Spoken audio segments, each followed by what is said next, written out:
Welcome to Talk with Olena podcast. We have another episode today, and today we'll be talking all about team building and delegation. Today with me, I have Mohamed Negmeldin, founder and the president of MultiDimensional Immigration Consultancy that is located in Calgary, Alberta.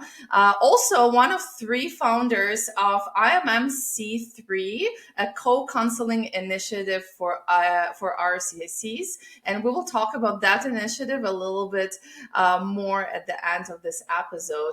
Hi, Mohammed. How are you doing today? Thank you so much for joining me.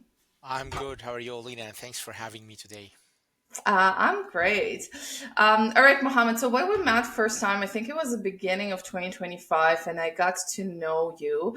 I was quite amazed by two things. Number one is you're one of not many immigration consultants that I know that has a really in-depth knowledge on multiple provinces. So you do work with multiple PNPs, and that's actually not easy to come across. So that was one thing that really stood out about you. And then number two is your team and how you really built your team and who you have as your team members right now. So when I was kind of inviting you to the podcast, I was like, okay, you would be the perfect person to talk about, building your team width versus depth, and like how do you actually build your team the way that the quality of the service is there, and that you're able to serve your clients effectively while still not burning out and like delegating things properly. So yeah, thank you so much for joining. And so tell our listeners a little bit about your practice, about your background, and about your story. Yeah, okay. It will be my pleasure, Olena, and thanks for this introduction. So, my background, I'm a pharmacist back home. So, my initial profession is a pharmacist. However, it's a lovely story that I have said it many times that in the last 25 years of my life, I only dispensed prescriptions for a total of 9 months, not even in a row. So I started my career in corporate life with 15 years of experience until I reached a director level in the Middle East and North Africa region, managing multiple countries and multiple teams as well. Then, as many of us came to Canada when I was relocating to Canada back in the days, and my colleagues say to me like, "Okay, so you don't like to stay like in Shoppers or in any other pharmacy like London Drug Mart, so what you're planning to do?" I was like, I have no idea. And then one of my friends who is a physician actually say, "Okay, so you are talented as a director in the corporate for SOPs, legal staff, how to deal with the regulations of the medication. And we are hearing a new system coming to the area called express entry in few months ahead and maybe in a year." That was back before even that express entry was a thing. "Have you ever thought about having an immigration fair?" And I was like, "No, I didn't think about that." And then he said, "Well, think about it. You'll be helping professionals to relocate to Canada. I don't know how it works there, but just figure it out." So when I came to Canada first time, I was like anyone coming with a dream, what I will do. And then I'm looking for a job, and then that casual jobs. And then I learned about the legal framework in Canada because truly it's different. So Mhm. back home, you have only lawyers, and that's it. Here we have lawyers, we have commissioner of oath, we have notary public, we have paralegals. And then someone told me, and we have a citizenship and immigration consultant. I was like, hang a second, that sounds cool to me. What is this? And then I learned about the programs back in the days. I joined the Bow Valley for 2 years, diploma. I get my practice exam. And then my wife asked me the tough question: "Do you know what you're doing?" I say, "No, I love it. I love the legal frame because I was the one who's dealing with these legal agreements. And in pharmaceutical industries, there is big, heavy regulations and big, heavy penalties if you didn't Yes. follow all the regulations in different countries as well. So I say, look, I will be getting my license in 2019. I will rent the office, actually the same office I'm here today, and I will work for only 1 year. And then either I will leave the license on the shelf for a while and go back to the pharmacy because my saving will be done, or this will be my career. That's in a nutshell. Today, I'm in the same office with two consultants and one legal assistant. And I have been also speaker in some CPD events with Ashton College, with KPIC at NCIC, and all of these stuff. So this is how it starts, only by chance. Like, have you thought about this? And then I was like, no. And then I'm here today. So this is a little bit of my background and how I started as well. And so you said that you gave yourself initial period of time of 1 year, right? Yes. Did you have savings for the whole year to like get your family through this, or No. okay, that's good. That's good because I started getting worried there. No. Because I certainly did not have that, but that's partially, I think, what really pushed me. Like it's hard. Like I get contacted by RCICs. Like just today in the morning, I had three RCICs reaching out to me, literally in the same shoes. That they're like, "Look, I really want to have this leap happen for me. I want to transition to this career, but it's just so scary. Like going from a stable paycheck to like actual If you want to entrepreneur." know the exact number, my saving was only available for only 2 months. That's it. Okay. Okay, that's great. Like I think it gives a lot of assurance to RCCs Yes. because yeah, absolutely. Okay, so now you have two consultants employed, so two RCCs, right? Yeah. And then you have one legal assistant. So Yes. if you don't mind, can we dive a little bit deeper into the structure? So your two consultants, are they independently represent clients, or you the only one who actually like representing clients? Both ways. Nowadays, I have both ways. When we started, I was the only one signing use of rep, but now it's their choice if they are comfortable, because that's my long-term goal, to stop signing using of representative somewhere in the future. I'm not yet there. We are at the start, but when we started, so it's a long story. If you want, like when I started, I was everything. Yeah. Like back in 2019, and the key point here is we are a very regulated profession. We have mandates, liabilities, safety, privacy, security. So when I started back in 2019, I put a system. And I can tell you, my corporate life pays me a lot for this. So I put a system for myself, yet I was like, I was shifting my days. First of all, it was very long days. Then I was the RCIC, I was the legal assistant for myself, Yeah. I was the bookkeeping, and I was the file management person. Now, maybe everyone will start with this stage, and then it's hard to imagine by the time you grow, you say, okay, can anyone else handling my files? No, I'm not trusting this. So how this is how exactly I felt in the first 1 year, 2 years about, Yeah. well, do I need to build a team? I don't. And there is some red flags that any RCAC, when you see it in your practice, then you need to know that this is the time to hire someone where you have long days at the office, you are working weekends, you have some delays, you start to do some errors and reviewing the files a couple of Yeah. times. Well, what is your life? Absolutely. And I what you just kind of verbalized is just the what I hear and what I've experienced myself so many times, especially that like exactly how you said, like 1 2 years of practice, you already have the volume and you have such long days and you're wearing all the hats, you're doing everything, and you Yeah, literally start like burning out. But what happens is that because you even tried hiring somebody or tried working with someone and you've seen that you cannot trust them, and you've seen that you start having those like anxieties about like letting go and trusting that person.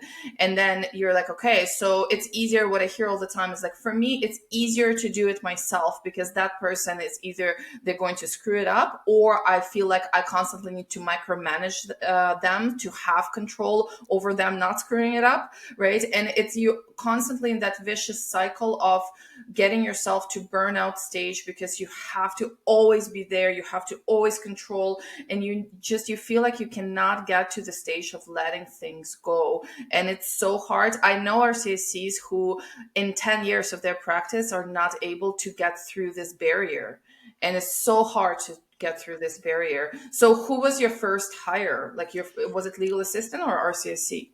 On RCIC, and Okay. let's backtrack this because I like what exactly you nail it. What's the point of hiring people? How I can build a team that I can trust? Well, first of all, and this is maybe surprising for people for RCICs who are listening to us, that the trust didn't start with my staff.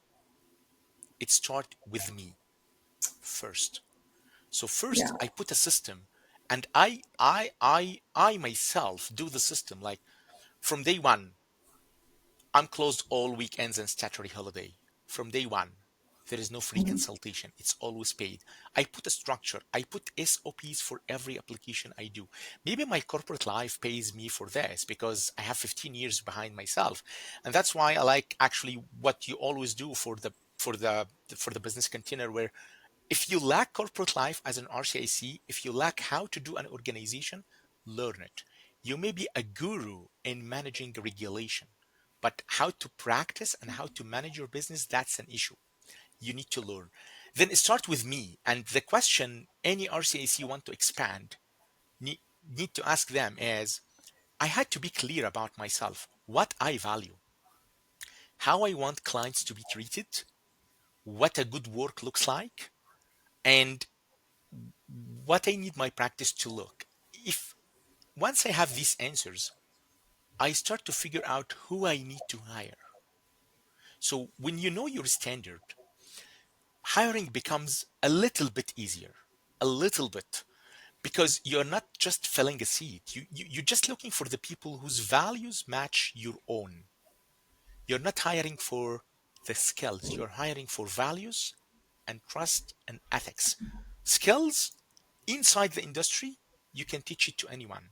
Just find the right match. And I can tell you again, let's be realistic. It's not an easy one. My first hire took a total of 1 year of interviews. Wow. 1 year. It was not an easy one. I was publishing my ads everywhere in some RCICs groups, looking for my peers. Do you have anyone that you know that looking for to be hired? 1 full year. And sometimes I was first like, I will not find this match. I will not find this match because I set the goals, how I want my clients to be treated, what the good work I'm doing, what's the value I'm adding. Because the scary part is if you get any hit from an error by staffing, my brand is hitted, my baby, my corporate. So people don't deal with the corporate name, they deal with who is the chief consultant on Yep. place, who is doing the consultation, who is reviewing the files. Okay, so that was the point. And then I get my first hire. She's an RCAC IRB. She's an amazing one. Then you start the journey of training. That's very important part. The more you spend in training, the more you're reaching the way that every client, and that's the ultimate goal, every client say to each other, because word of mouth is my biggest driver. Okay, and I know you have a concern about word of mouth. I agree with your point of view as well. We discussed this before about if word of mouth and you're working only one stream, that's not the way to bring the business up. But as you mentioned, I work on everything because that's my 110%. Yep. That's I'm towing a big family. So that's why I learned it the hard way. I go to every province. I learned everything about every program because I don't trust this industry and I don't believe in specialization. You may Hmm. wake up in the morning, we'll talk to this later, but you may wake up in the morning and, well, the stream you specialize in is just shut down. What you'll do?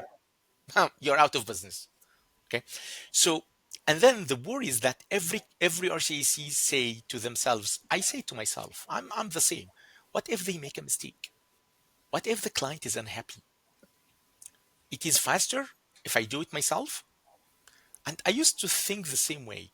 But what I learned is if you don't let go of some tasks, then you're also not letting your team grow and learn.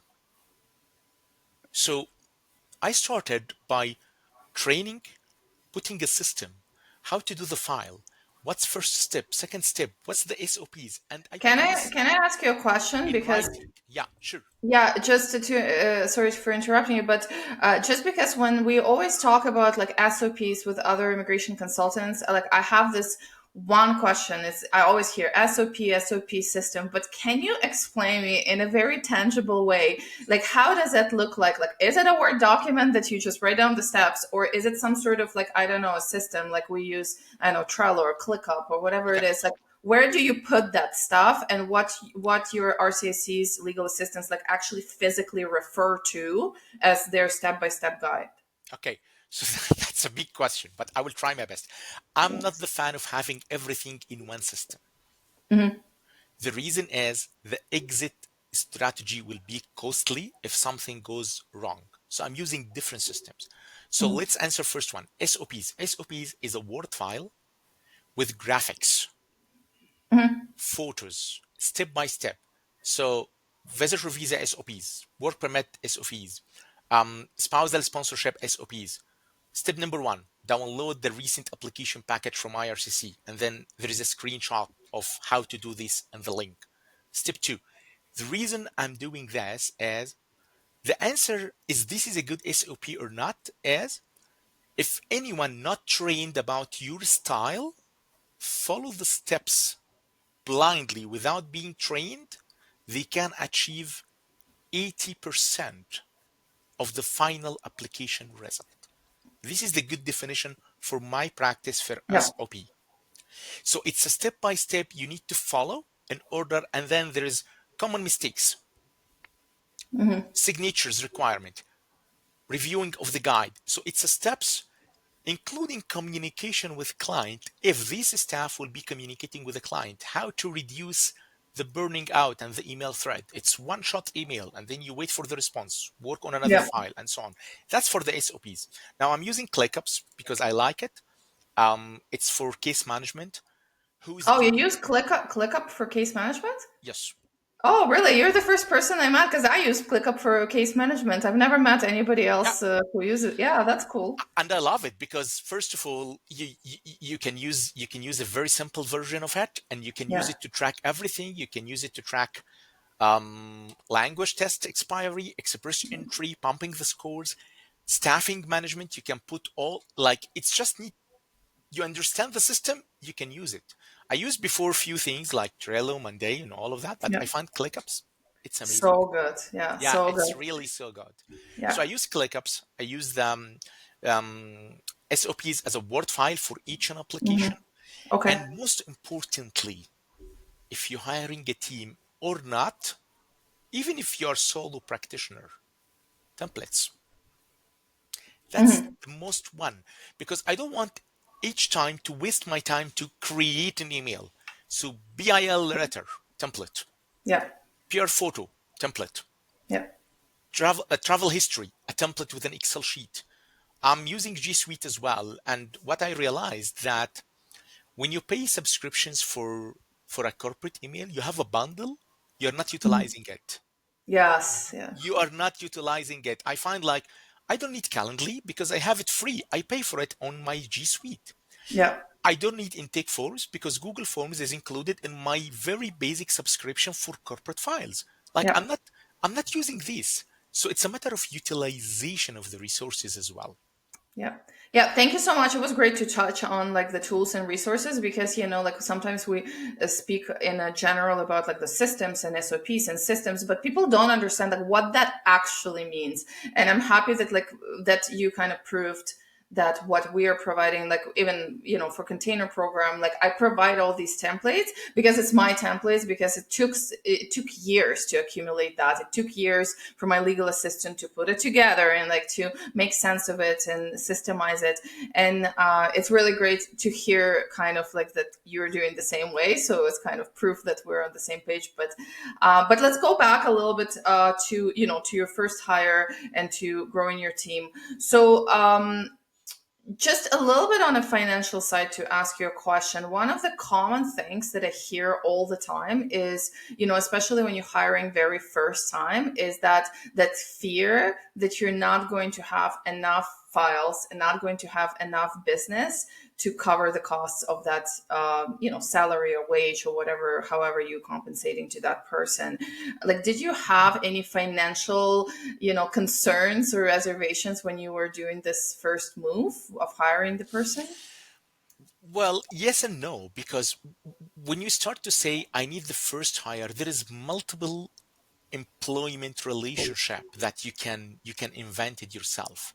So you can have people as a staffing, then you have a wage that need to be paid, either there is a work or not.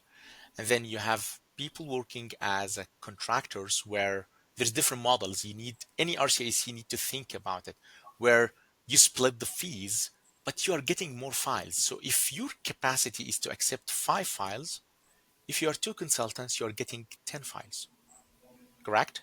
Because now you have 2 consultants. So your capacity is higher.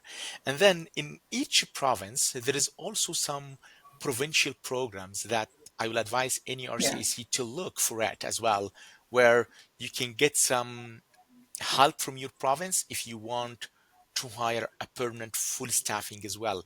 So Yeah. you need to manage this. And the big question is, when is the time to hire? The mistake is when you get more files, you're looking for the hire.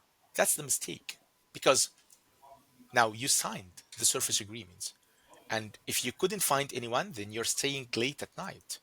You're working the weekends and statutory holidays because you screw yourself.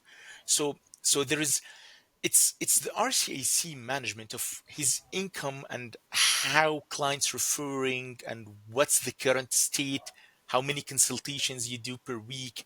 And then you can say, okay, I'm feeling that I need to start looking for the good person.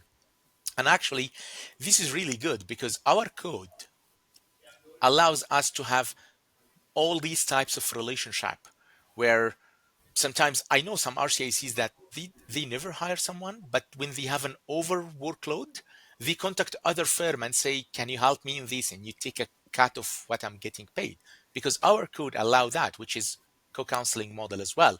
The only issue is you need to declare this to the client as well for Yep. privacy and to be within our code of professional our code of profession. So this is the green light. If a solo practitioner starts to hire his colleagues to help him to manage deadlines by giving them a cut of what he's getting, this is not a co-counseling. Like, you're not lacking of the expertise. You don't have the time. If you reach that point, this is the first sign you need someone else. Yep. And then you need to decide what will be the new RCAC doing. Are you willing to give them only certain types of application? That will build the relationship. Or you are open to learn them everything so they can replace you on some files. Currently, I'm the only one who do the consultation sessions, and I believe I'll remain that way for a while. Sometimes they shadow me, but I'm the face of the firm. People comes because Yep. they know the principal or the chief consultant. And then when I tell them that, okay, so this consultant will work with me on the file, some clients ask, who will be representing me? Well, myself for now.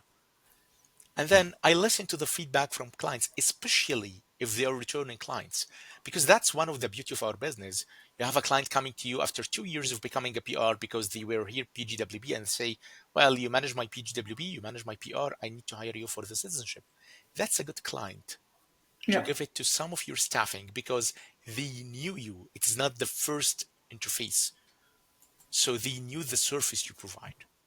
Yeah. What was the decision behind hiring RCIC first instead of like legal assistant, right? Like, why did you decide to hire somebody who has a RCIC license? Is it because you would assume that somebody who has RCIC license already has that level of competence and values and all that kind of stuff that you need? Is it because of that?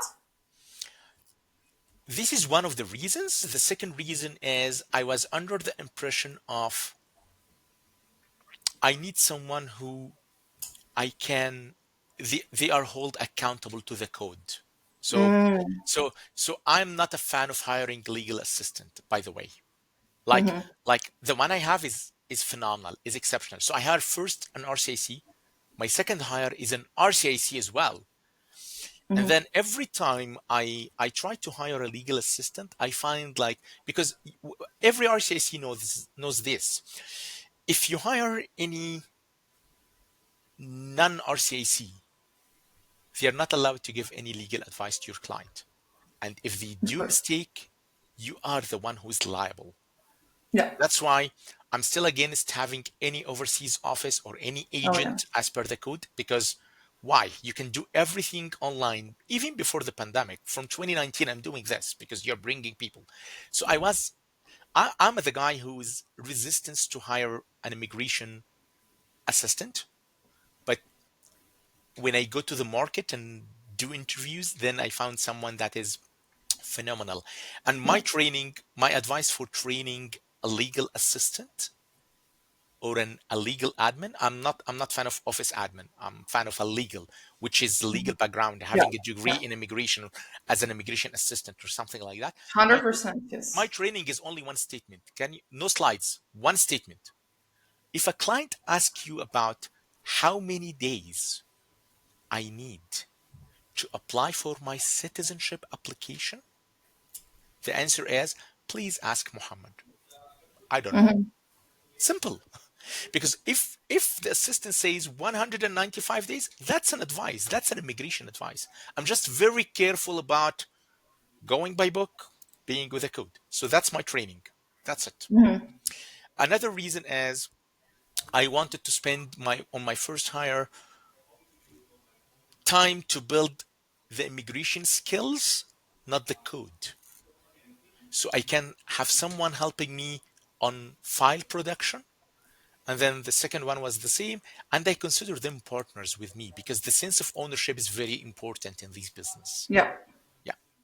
Now, to that, another question. So, a lot of times, what I hear that RCACs are actually super hesitant of hiring another RCACs because they think that they would, just at some point would go create their own business or quote unquote steal clients or any of that kind of thing may happen. What do you think?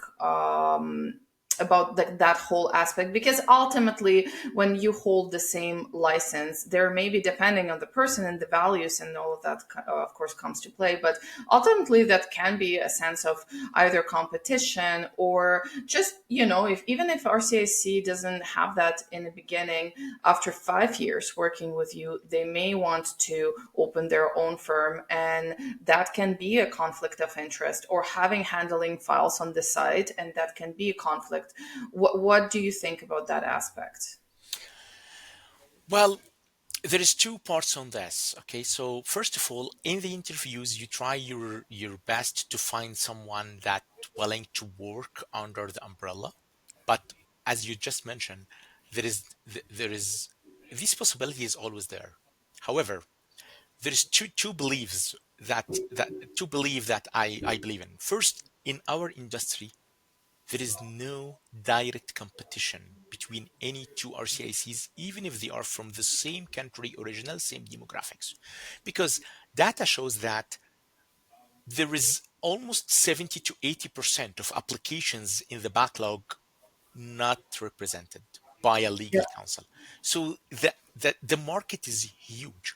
The client decide to go with a consultant, even if both from the same demographics, the one who feels In the consultation session, you are interviewing the client is interviewing you. So they go with the person not affordable, no, not fast responder, the person they believe their file is secured. So it's a bundle. That's the first one. The second one, and that will be a surprise, I say this to my RCICs.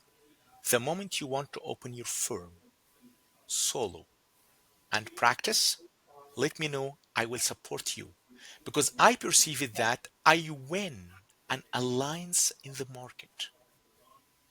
That's it. That's another place that I have a good RCAC trained by me, know what they do, and guess what? They will still in communication.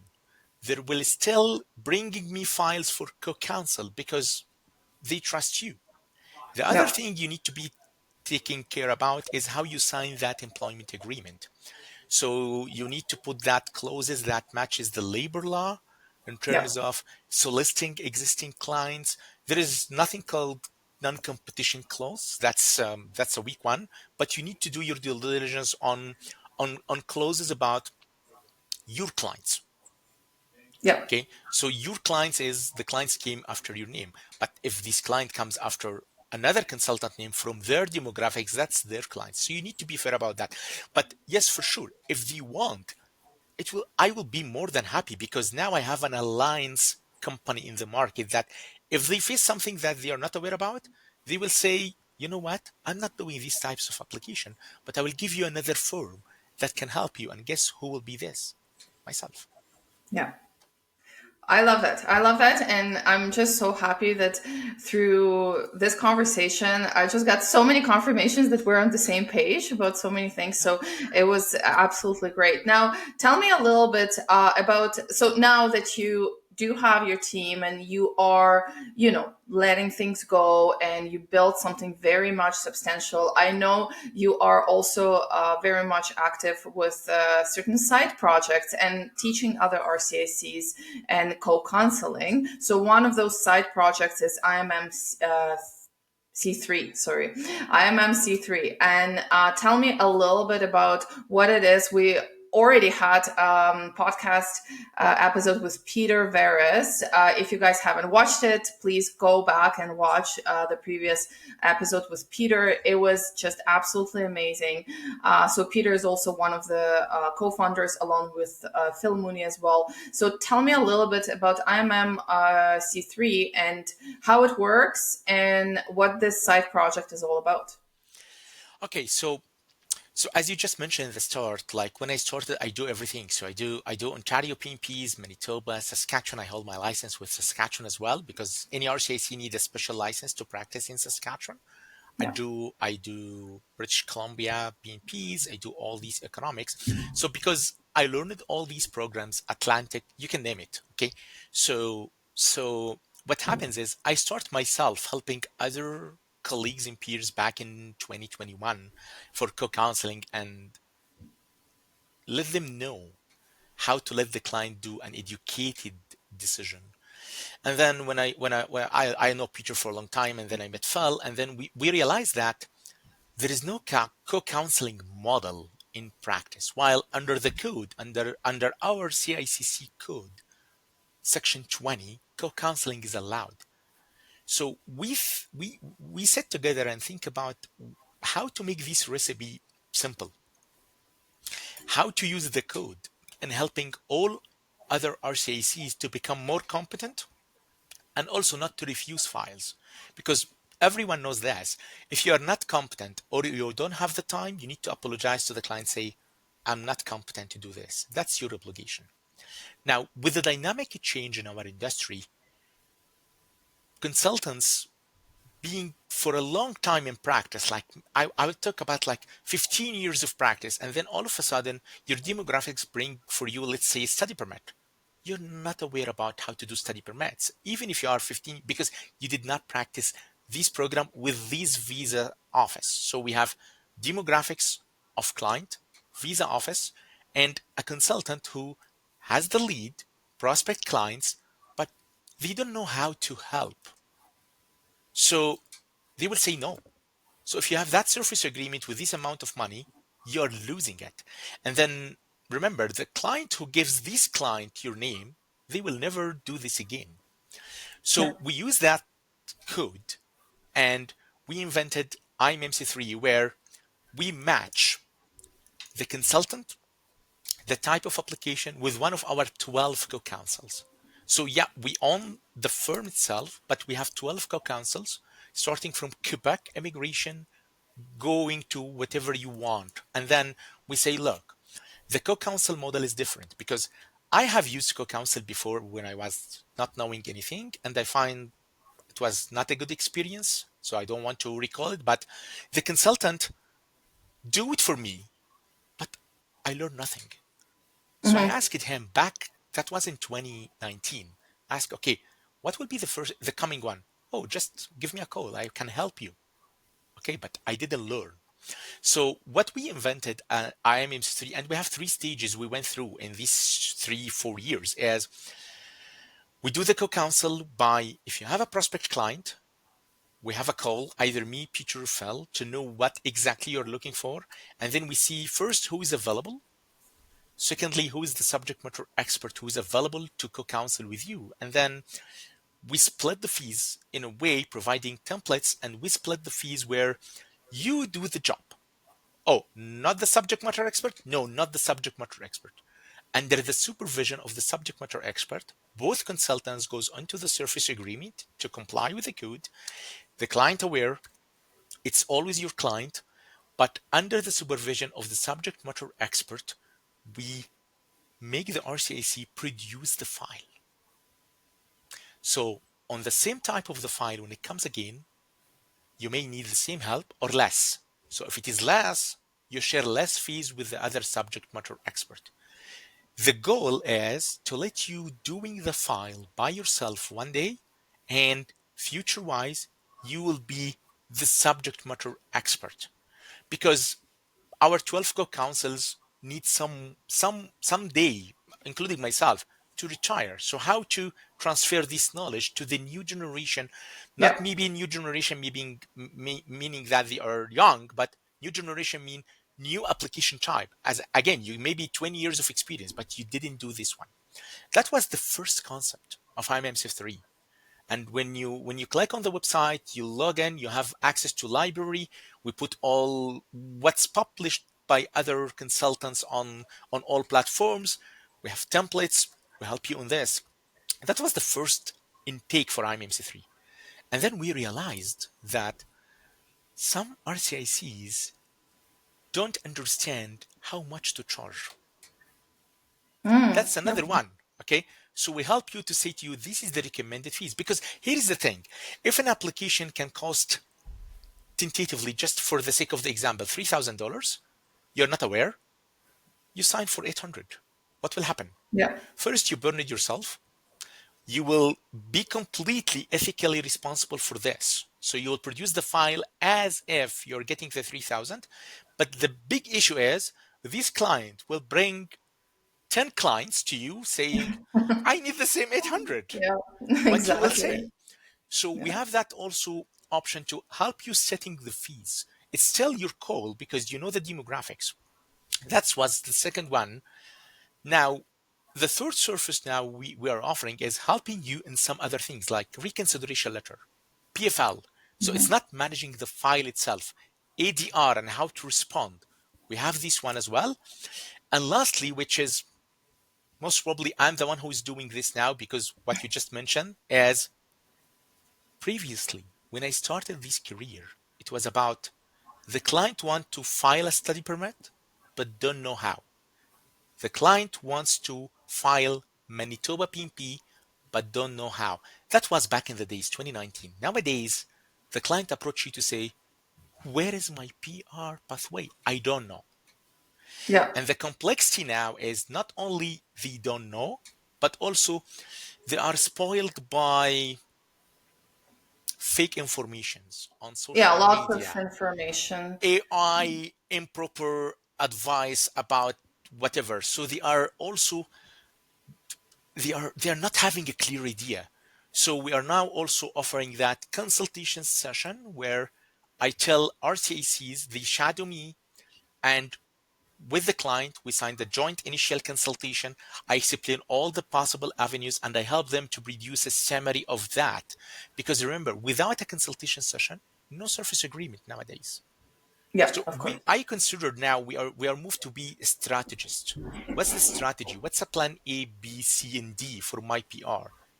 Yeah. So that's That's amazing. I did not know that you're actively doing that joint consultation sessions, because that it would be, I think, so valuable to RCICs, because ultimately it's not only about, getting that client on a retainer agreement and helping them and all that kind of stuff. It's also about like learning learn term, because by the end of the day, your consultation sessions, that's how you're going to generate those retainer agreements. And I work with RCICs, and I have like two different cases when one RCIC would do 20 consultations per month, and out of the 20 consultations, they would get one retainer agreement.